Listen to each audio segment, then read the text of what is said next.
Hello friends, it's Klauds and I am back with another video. Can I just say that after weeks and weeks of doing reading vlogs, it feels so good to finally sit down and film a video with my face fully done with makeup. You all have seen my crusty ass face in my crusty ass pajamas. I'm so sorry you had to see that. But you will be seeing a lot more of those in the coming weeks. Anyway, I am here with my review of the Heartstopper TV show. Now, this is gonna have no spoilers, so if you have not seen the show, you are safe.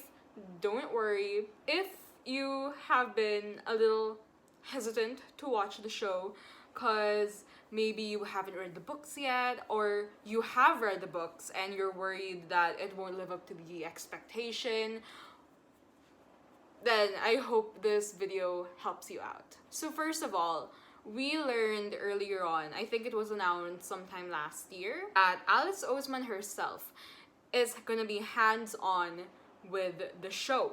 And you can tell that she was hands-on during the show. Like, she was a writer for the show, she was on set during filming, so she really was hands-on. And you could see the little touches that Alice left throughout watching this entire series. Now, was the adaptation truly faithful to the book? Yes and no. Why do I say that? No, because the show changed some things that happened in the comics. And at first I was really confused, like why did they do that? And I realized the focus of this show, the objective of this show was to give us the journey of every single character. Now, the comics, in comics, you can really only do so much in order to give the audience a character story, especially if they're not even the main characters. But here, Netflix decided, oh fuck no. And Alice Oseman must have taken the opportunity and really gave us the emotional journey, the emotional growth that most of our characters went through that was only mentioned in the comics, yet we get to see it in the show. And these actors, they did so good. And Joe Locke, Kit Connor, oh my god, Joe Locke, he was amazing. He was so good. I could really feel Charlie's anxieties, I could really feel his stress, his overthinking. And then with Kit, oh my god, Kit was the one who made me cry. He was the one who made me cry. There was this scene in a certain episode where he is running around and there's this moment of stop, this moment of calm in this chaos that he's in, and he watches as these two characters have their own moment of calm, and he's on the outside looking in, and he has this click inside him, you can see it in his face.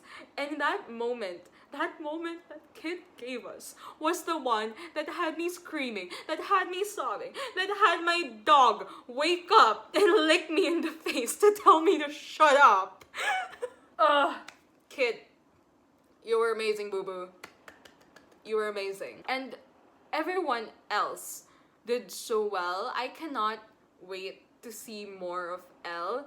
Yasmin gave me life as Elle. In the books, Elle's character seems more introverted, more calm, more goody two-shoes type of girl, if you get what I mean. But in here, we get not exactly the complete opposite of that, but there's a bit more of a grit to Elle. There's a bit more sass to Elle. And I love that. I love Elle in the comics, I love Elle in the show. but Yasmin gave me life, bringing Elle to life. Now, going back to the changes that Netflix made, I do not mind the changes. Why?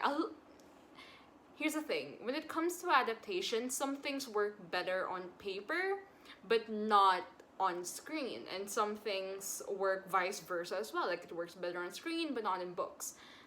So, some scenes were added and changed probably to translate the story better onto screen. And I think it worked. I really think it worked. Especially because with the show, you have a very limited running time. So whatever works to push the story and your objective forward, as long as it does that, I'm good. I'm happy. And the changes that happened, they were very well thought out. And I appreciated that. Like, you know how like everyone's like, no, I want it like fully faithful to the book. Like, I just want this whole book fully silver screened. I like, you know how people are like, oh, I wish that they'd just do the entire book. I like, even if it's an 8-hour movie, I'll watch it. I appreciate what Netflix did. I really do. I know I'm repeating myself at this point, but they just really made really good changes. And even like, I don't know if it's an acting choice or a creative production choice by the director or the producers, but the way some characters translated from book to screen were not what I was expecting, but they worked so well.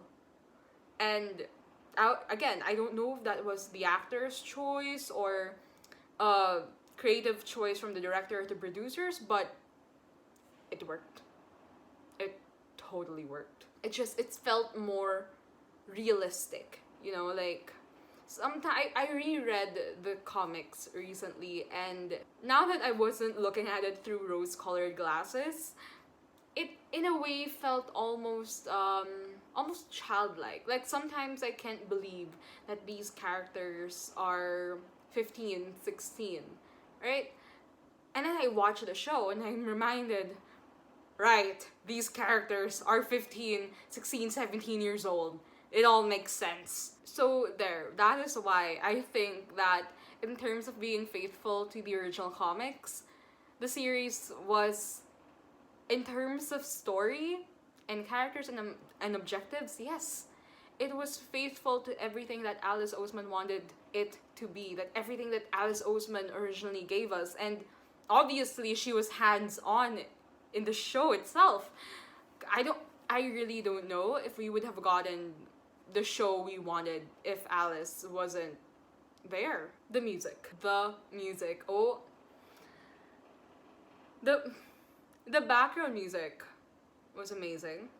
The composers, I forgot the name of the composer, but what they did was so good. It's really just instrumental, but you can get like the teenage feel of it.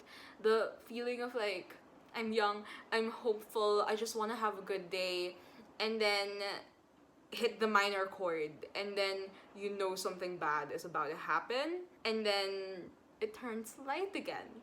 And I just, the balance of the music was just so good, and it was well thought out.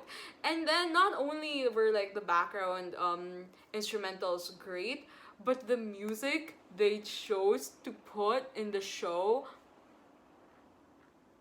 the song I had on repeat while doing my makeup was Clear as Blue by Churches. And this song was used in the show in a very colorful party scene, right? And it was a little chaotic. And when I was doing my makeup, I was trying to like get the vibe of, you know, Heartstopper, like soft pastels and you know, like not exactly cottagecore, but you know, just light and airy. But because this party song was playing, I ended up with this. And I'm, I'm not mad at it. I look hella good. Comment down below if you think I look really cute. Hey, other than the sound design, which, quick segue back to that, I will be putting all the instrumentals in my reading playlist for sure. Anyway, moving on. There were a lot of like hints to the comics as well. Like even Nick's and Charlie's bedrooms were so faithful to the comics. Like literally everything with Charlie's room was straight out of the comics. I swear. If there was something that's like different, obviously there's gonna be things that are different, but for the most part, it was almost copy paste. The little nods to the comic, like a reminder that this is based off of a comic book. Some transitions are like the comic book grids, moving to the next scene, and then the iconic "Good morning, Luna. How was your nap, my love?" Luna's my Nelly. Here, you can hold my código. So, in the show, they also gave us the iconic falling leaves and the flowery designs that Alice Oseman seems to love, because they were very evident in the show.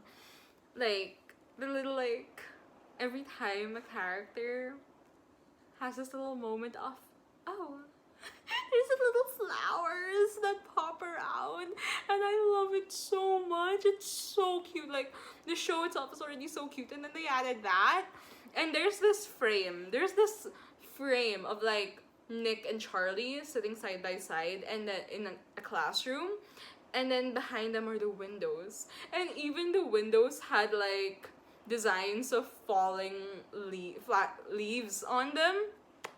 Brilliant. So good. Like, they really gave us the fucking graphic novel on screen.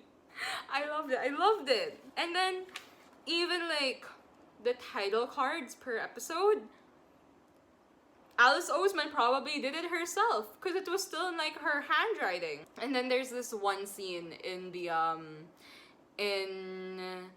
one of the later episodes. There's this banner. They're having the school activity, and there's a banner, and it does not say Heartstopper on it. It said like like school event, like, the event they were like the name of the event they were having, but it was in the font of the Heartstopper title, and I loved that. I absolutely loved that. Do you need to read the graphic novel before watching the show? No, I don't think you have to. Like, you would appreciate the changes that they made more if you read the books first. But I really believe you can actually still enjoy the show even without reading the books. And you could still enjoy reading the books even if you watch the show first. That's really all I have to say for Heartstopper. I'm gonna go and take some pictures now of my face before I wash it off. And yeah, I hope you enjoyed this video.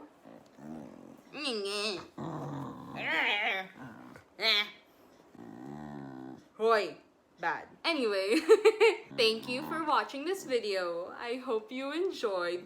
Please give it a like, comment, and subscribe. And yeah, I'll see you in the next one.